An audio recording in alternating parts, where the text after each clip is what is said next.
Donc ici je suis avec une personne qui a été hyper importante dans l'écriture de mon livre, Stéphanie. Stéphanie, je peux te laisser te présenter, peut-être présenter ce que tu fais, quel est ton boulot. D'accord. Alors, je suis éditrice et depuis maintenant 7 ans. Donc, mon boulot consiste surtout à accompagner les auteurs, à aller vers eux pour leur demander déjà quand ils ont des sujets, à essayer de les travailler du mieux possible pour les rendre accessibles au public et d'établir vraiment tout un projet de livre, faire en sorte qu'il lui ressemble aussi le plus possible, tout en étant connecté aux attentes des lecteurs. Et voilà, on a tout un travail à la fois sur la définition du sujet, sur le texte, sur la maquette, comment le mettre en valeur, avec le jeu sur la couverture, le titre qui est aussi une étape très importante. Et voilà, c'est vraiment un très chouette métier où on fait beaucoup de rencontres aussi très humaines, on apprend énormément de choses, c'est ça aussi qui est génial. Et voilà, c'est vraiment un métier d'accompagnement. Gros boulot sur le livre que j'ai écrit puisqu'il y a eu 6 relectures. Oui, je pense. 6 relectures, des allers-retours où tu m'envoyais des modifications à faire qui étaient ultra pertinentes et franchement, mais tout grand merci parce que sans ton intervention, franchement, le livre il n'aurait pas été pareil, vraiment. C'est pour ça que je voulais mettre Stéphanie à l'honneur parce que c'est un personnage de nous. Là, on a le décor qui est sombre derrière, mais voilà, on est dans la lumière et franchement, j'avais vraiment envie de montrer que mais en fait, c'est une équipe qui est derrière le livre. C'est pas juste l'auteur, c'est pas juste une personne, c'est toute une équipe et c'est du gros boulot pour la couverture. On a fait combien d'échanges Alors là, je sais pas. Je ne sais même plus. Chaque fois je disais non j'aime pas. Je crois que tu as dû devenir dingue. Non pas du tout, c'est ça qui est chouette aussi parce qu'il faut vraiment que tu te reconnaisses dans ton projet et en même temps qu'on rencontre aussi les attentes du public et que ça parle aussi aux autres, donc il faut essayer de matcher les deux. Je surkiffe la couverture. C'est super. Et le contenu du livre aussi, c'est parfait. C'est vraiment super chouette de pouvoir voir son livre et se dire mais je suis super fière de mon livre. Et c'est aussi grâce à l'équipe. Alors, juste petite précision, j'ai pas d'action chez Mardagar. je ne fais pas du placement de produit. C'est juste une grande reconnaissance du cœur parce que Stéphanie est quand même la première personne à qui, après le crash de mon bouquin, puisque j'avais fait un partenariat et que j'étais chez Erol, que le livre, mon partenariat en fait s'est crashé complètement. Et que Stéphanie est la première personne de contact que j'ai eue juste après et qu'elle a validé mon projet. Elle a dit bah ouais ok franchement ok ça marche, travaillons dessus, on va faire un contrat. C'est une aventure humaine. Mais à fond, franchement moi j'étais là mais quoi, mais c'est génial, c'était vraiment trop chouette. Alors moi j'ai une question pour toi. De la part de personnes qui sont revenues vers moi en disant mais tiens moi j'adorerais travailler dans une maison d'édition. Qu'est-ce qu'on doit faire pour rentrer dans une maison d'édition? En quoi ça consiste ton job? Comment on fait pour travailler? Quels sont... je pose trop de questions. Je te laisse répondre. Bon déjà c'est aussi un métier qu'on apprend vraiment sur le tas parce que bon on a des études, je crois qu'il faut quand même avoir une fibre littéraire. C'est quoi ta base d'études? Les romanes, donc c'est vraiment les lettres, la littérature et j'ai fait... Je me rapproche, je me colle à toi, c'est dire si on est, voilà. On est proche.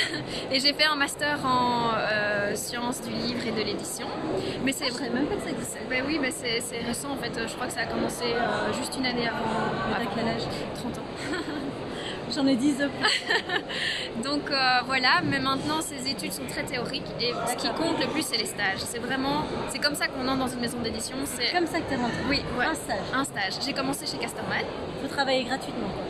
Oui, mais en même temps ça nous forge et c'est comme ça qu'on entre. Il n'y a pas beaucoup de place aussi, hein. C'est un milieu très il n'y a pas beaucoup de maisons d'édition. Voilà, il faut un peu se battre quand même pour avoir... T'as donné des coups de pelle aux gens? Pas du tout. Non. J'ai eu beaucoup de chance de ce point de vue-là. Et je dois dire qu'en commençant chez Casterman, je passais mon temps à lire des BD, donc c'était vraiment génial. C'est cool ça! Ouais, c'est vraiment génial. C'est trop cool! C'est un chouette métier. Et puis, je suis arrivée tout d'abord dans une maison d'édition numérique, donc j'ai pas connu le papier directement. Ouais. Et ça c'était aussi intéressant parce qu'on imagine le format complètement différemment. C'est pas comme un livre, il faut beaucoup plus que ce soit dynamique, interactif, etc. Donc c'est vraiment très chouette. Et puis Mardaga est arrivé dans ma vie il y a 4 ans. Et là j'ai découvert le monde du papier, donc j'ai fait un peu les choses totalement alors à l'inverse. Voilà, exact. Et voilà, c'est de la découverte tous les jours. Il faut vraiment être très curieux, être aussi quand même attentif à ce qui se fait. Être très pointilleux, rigoureux, ça c'est vraiment très très important. C'est clair que mais oui. Toi c'est un truc que tu m'as apporté, moi je suis pas très rigoureuse, mais là la rigueur franchement ça m'a aidé à fond. Oui, c'est vraiment important et je crois que c'est pour la plupart des auteurs c'est comme ça aussi qu'on les aide. Hyper important. Et à structurer leurs idées, à donner un cadre et voilà en fait. Et aussi ce qui est très chouette c'est que pendant en fait, la lecture du livre on peut poser toutes les questions qu'on veut aux auteurs. Donc on en apprend aussi mais vraiment énormément et puis pour vous aussi ça vous aide parce hyper que enrichissant. Voilà, nous on connaît pas le sujet, on est vraiment comme le public qui lit.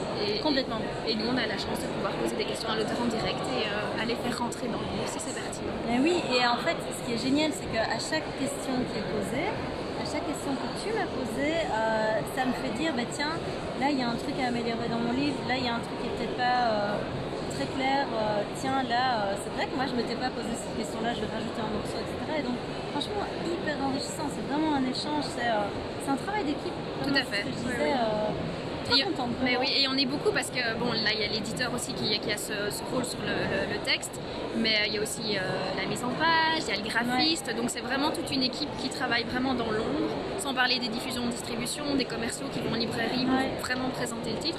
Donc il y a toute une équipe en fait derrière l'auteur et qui essaye vraiment de le porter et de faire connaître le livre au plus grand nombre. Donc voilà, c'est clair. Ouais. Et voilà, ici tu as un peu expliqué qu'est-ce qu'il fallait comme qualité, comme formation de base pour rentrer chez un éditeur. Est-ce que tu as encore des conseils à donner à une personne qui dit voilà, je vois la vidéo, j'ai trop envie de travailler chez un éditeur, je pense que je suis curieux, je pense que je suis pointilleux. Qu'est-ce qui ferait que voilà, tu pourrais dire ça c'est un profil qui pourrait passer et puis là vraiment non ça va pas, il faut d'autres qualifications. Je dirais qu'il faut une très très grande ouverture d'esprit, il faut se montrer très créatif et il faut oser et un peu savoir remettre les choses en question tout le temps, je crois, et se remettre en question aussi, parce que c'est comme ça aussi qu'on avance, et aimer bien sûr le livre, parce que si on n'aime pas lire, voilà. C'est problématique. Tout à fait, parce qu'on passe énormément de temps à lire. Et, tu lis combien de manuscrits par an? Je n'ai jamais calculé. Par semaine. Laisse-moi tranquille avec tes questions. Je n'ai jamais calculé. Je vais retirer mon sac parce qu'en vrai, ça fait super mal au bras. Là, ça fait 7 minutes 54 que ça tourne et je commence à avoir une crampe. Et donc, c'est pas grave, j'assume. Et donc, tu disais bien aimer lire, mais tu sais pas combien de manuscrits. Non, en fait, il faudrait que mais énormément, vraiment énormément. Oui, je ne saurais pas te dire. D'accord. On a quand même aussi beaucoup de soumissions auxquelles il faut dire non. Donc on lit pas non plus tout le temps les manuscrits de A à Z. On lit des passages et puis quand on est vraiment très intéressé, quand on sent qu'il y a une accroche, qu'il y a quelque chose, alors là on va plus loin. Mais ça, pour les auteurs, ce qu'il faut vraiment faire attention, c'est bien soigner son pitch, les premiers chapitres, le dernier chapitre, et en général, c'est vraiment là-dessus qu'on se fait une idée du projet. C'est ça. La première idée, c'est vraiment ça. Alors du coup, je te pose une question par rapport à mon bouquin, puisque moi j'ai juste pitché mon livre, il y avait une fiche technique. Et j'avais pas écrit le livre. Donc, en fait, je ne sais pas faire les choses comme tout le monde. Je l'ai déjà dit, c'est pas dans ma nature, c'est pas possible. Donc qu'est-ce qui a fait qu'à un moment, tu t'es dit ah ouais, ce bouquin-là, ok, je sais. Parce que déjà la thématique était très importante pour nous. Le coaching de vie, on n'en avait jamais fait. Ouais. Tu maîtrisais vraiment bien ton sujet, tu avais une vision claire, on aimait bien les idées, ton approche. Et donc on s'est dit, voilà, on se lance et on va voir ce que ça donne. Et puis, selon les auteurs, soit on les accompagne vraiment de chapitre en chapitre, soit on les laisse un peu plus écrire complètement et puis on relit le manuscrit une fois qu'il est complètement écrit. Mais voilà, ouais, tout à fait. Mais c'est surtout le projet de base, on voit comment l'auteur présente la chose, s'il a un apport aussi, s'il est... s'il y croit. Tout à fait, oui. Et puis s'il est à même de le porter, parce qu'il faut quand même, en tout cas chez Mardaga, avoir une certaine rigueur scientifique, etc. Donc ça aussi, on analyse pour être sûr que ce soit rigoureux. Donc, voilà. Elle Tu as n'a été pas scrutée. d'action chez moi. Je ne l'ai pas payée pour qu'elle me dise ça. Je tiens à préciser. Mais voilà, et puis c'est la rencontre, il faut que ça passe aussi parce qu'on communique quand même pas mal. Ah oui, énormément. Donc si ça se passe pas bien avec l'auteur, on sait que le projet va être plus compliqué et que ça vaut peut-être pas la peine non plus.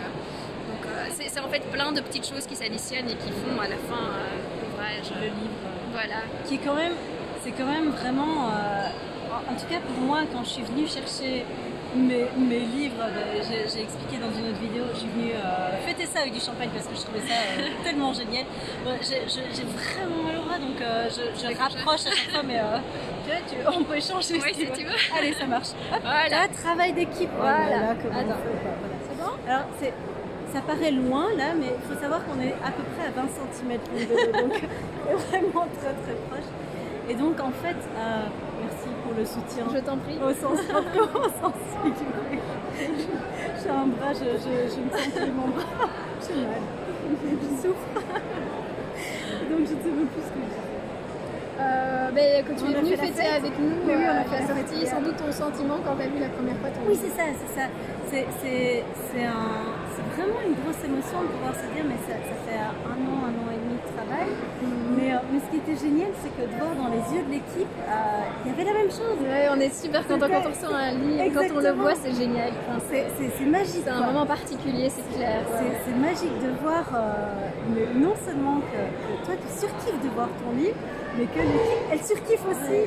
Et c'est vraiment, moi j'ai envie de tracer un parallèle, trouver une métaphore par rapport au sport. C'est vraiment comme le sport d'équipe où tu as celui qui réussit, qui passe la ligne d'arrivée, mais tu as tous les entraîneurs derrière, tu as tous ceux qui sont là, et donc voilà. Mais c'est vrai que c'est chouette aussi de partager ce moment pour un éditeur avec l'auteur. Ça se fait pas souvent, c'est dommage. Bah oui. C'est assez triste. Mais à fond. Donc souvent on envoie les livres par la poste une fois qu'ils sont... Quoi? Mais oui, c'est triste. Mais c'est super triste. Bon, si vous avez un livre, allez acheter des bouteilles de champagne et fêtez ça avec votre éditeur. Franchement, ils le méritent, quoi. Sérieusement. Ils font tout pour vous, mais vous pouvez faire au moins ça, quoi. Et puis comme ça aussi, on voit dans tes yeux tout ce que ça représente pour toi. On voit si tu es déçu ou si tu es content. Donc on a aussi un peu de pression quand même.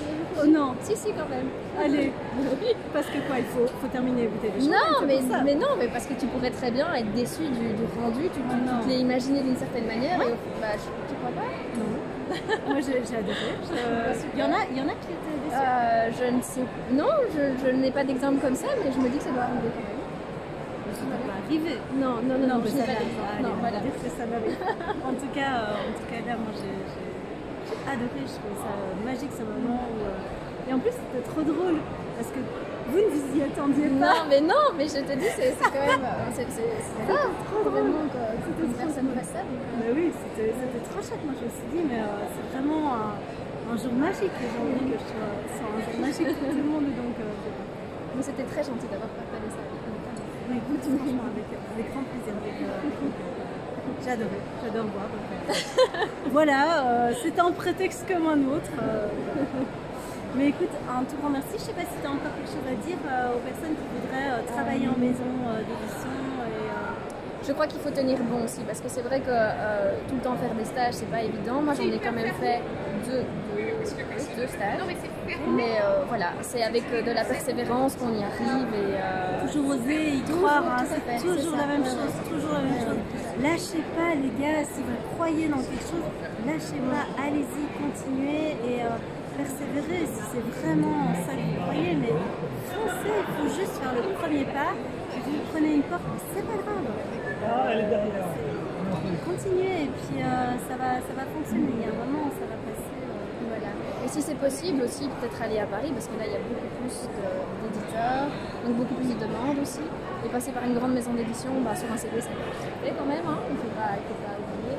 Maintenant les petites structures sont aussi très intéressantes parce qu'on a plus de responsabilités, on voit beaucoup plus de choses que simplement de la lecture par exemple. Ouais. Donc voilà, c'est très formateur d'aller aussi, de commencer dans des petites structures. Ouais, donc tu conseilles d'essayer un peu partout. Voilà, ben oui, parce que ce sont des choses complètement différentes. Tout ce que j'ai fait chez Casterman, aussi c'était un univers complètement différent de la BD, mais c'est pas du tout ce que j'ai vu après par la suite, ce que je fais aujourd'hui. Ouais, c'est ça. Voilà. C'est cool, tu as démarré par la lecture de BD. Tout à fait, maintenant je fais de la psychologie. Ça le fait comme quoi, finalement, tu mènes à tout. Mais quand on est curieux, en fait, il faut être ouvert. Voilà. Exactement. Voilà. Trop chouette. Tout grand merci pour ton interview. Je sais que ça ne doit pas être spécialement évident d'apparaître comme ça. Sache que tu vas être mondialement connue. Wow. Je crois qu'on est à maximum 37 vues sur YouTube actuellement. Donc moi, ça me fait marrer. Mais voilà, j'avais vraiment envie de faire cette vidéo avec toi. Merci. Avec grand plaisir. Et écoute, je vais te libérer. On repasse. Et donc, mais écoute, peut-être que pour le deuxième livre, tu auras d'autres trucs à nous dire. D'ici là, moi, je vais préparer mon texte. Tu seras là dans la salle? Bien sûr, samedi, bien sûr. Mais évidemment, samedi 7 mars, 10h10, scène rouge, juste ici derrière. Mais tu vas rien voir en fait. Tu vois, c'est la scène qui est derrière. C'est tout noir en fait. Il n'y a rien qui se passe. Il y a des petites fenêtres, mais. Je t'invite à nous rejoindre et franchement, n'hésite pas, si tu as des questions, des commentaires, comme d'hab, tu likes, tu partages. Si tu veux dire un grand bonjour à Stéphanie, qui te fait aussi un bonjour. Au monde entier. Elle est super à l'aise. Tu vois, quand tu es dans l'ombre, c'est génial. Oui. Je te dis à bientôt. Je te fais plein de bisous. Passe une bonne journée. Ciao, ciao. Ciao, ciao.